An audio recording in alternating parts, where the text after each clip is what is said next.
Alors, bonjour à toutes et à tous. On va débuter cette journée. Déjà, je voulais vous remercier d'être si nombreux et nombreuses dans cette salle aujourd'hui pour discuter de la question du travail pair en lien avec la santé mentale et la lutte contre les exclusions. Et sans plus attendre, je vais laisser la parole à Sophie pour l'ouverture de cette journée. Merci beaucoup Clotilde.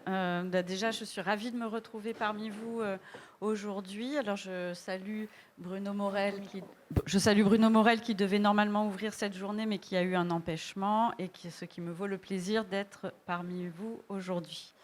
Donc, quelques éléments de définition autour du travail pair et de ce que en santé mentale, et aussi de ce que ça peut devenir dans le secteur des exclusions, puisqu'effectivement, il y a eu déjà différentes initiatives et que l'idée était un petit peu d'essayer de rassembler ce qui a été fait et surtout ce que l'on pourrait faire.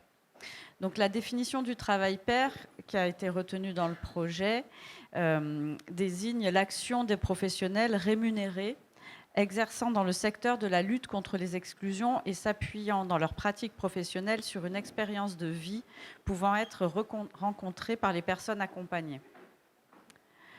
Quant à la santé mentale, donc si on retient la définition de l'OMS qui a été reprise, il s'agit d'un état de bien-être qui permet à chacun de réaliser son potentiel et qui ne se caractérise pas seulement par l'absence de troubles.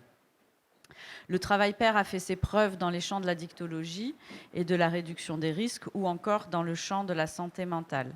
Aujourd'hui, il est encore peu mobilisé dans le secteur de la lutte contre les exclusions, mais il tend à s'y développer.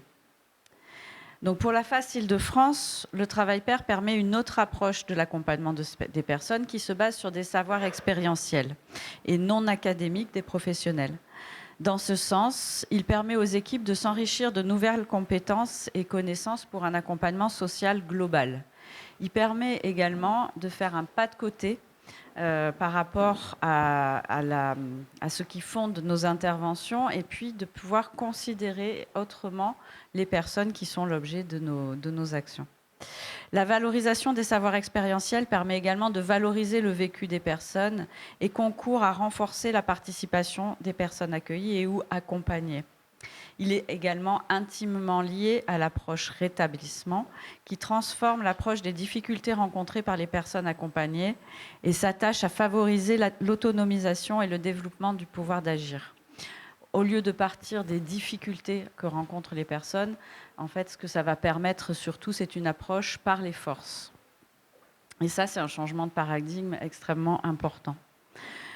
Le travail pair interroge également les rapports hiérarchiques du travail social et permet d'impulser un changement de pratique avec au cœur les expériences et les besoins des personnes.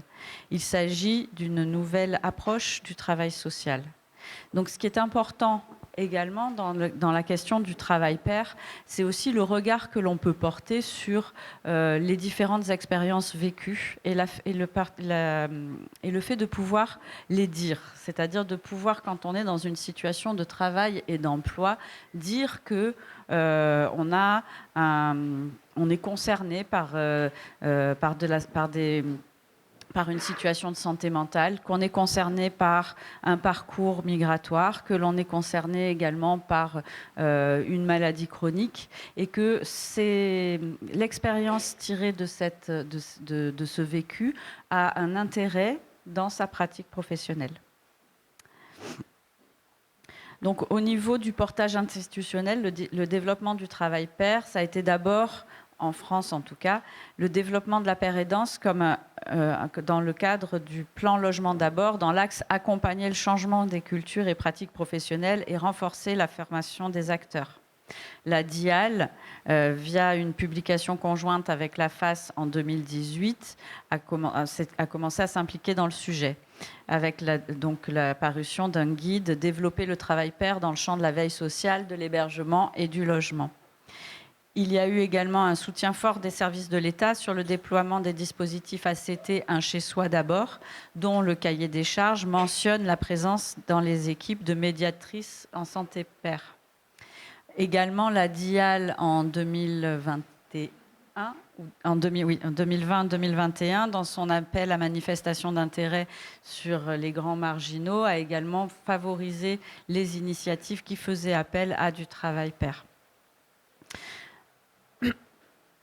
On regrette aujourd'hui que le développement du travail pair ne soit pas un axe dans le cadre du deuxième plan logement d'abord, toujours hormis, bien entendu, sa place dans le dispositif Chez Soi d'abord.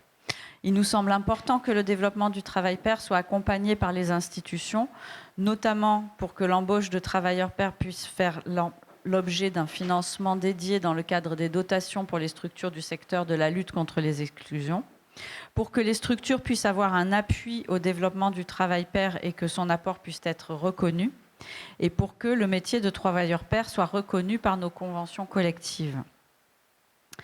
Alors ce projet qui nous réunit aujourd'hui pour cette journée et puis pour la présentation d'un guide, elle a été issue en 2021 des travaux menés par la Fédération des acteurs de la solidarité d'Île-de-France autour des questions de la santé mentale des personnes accueillies.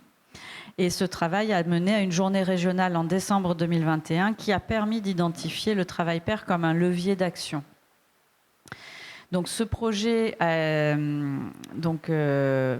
travail pair, santé mentale et lutte contre les exclusions, fait l'objet d'une journée de restitution en 3 axes. Donc le premier, la création d'un groupe de travail et d'échange autour du développement du travail pair qui était composé de 35 membres. Un travail d'enquête dans les structures du secteur de la lutte contre les exclusions qui mobilise le travail pair et qui a pu donner lieu à 50 entretiens réalisés dans 8 structures participantes et 6 monographies. Et le troisième axe, donc la création d'outils pour accompagner le travail pair. Donc pour tout ce projet, donc on tient à remercier bien sûr la Fondation France pour son soutien financier et pour sa confiance, puisqu'effectivement c'est ce qui a permis le déroulé de tout ce projet et ces actions. À la Commission Santé de la FACE Île-de-France qui a apporté tout son soutien au projet. Aux 35 membres du groupe de travail pour leur mobilisation et leur participation active. Aux 8 équipes qui ont ouvert leurs portes pour le travail d'enquête. À la FACE Bretagne pour avoir partagé ses travaux et aux 23 intervenants qui se sont mobilisés pour cette journée régionale et enfin à l'ensemble de l'équipe de la Fédération des acteurs de la solidarité Île-de-France, stagiaires, salariés pour leurs conseils et relectures attentives et notamment à Laura Belay pour avoir réalisé la très grande partie des entretiens et monographies. Merci Sophie.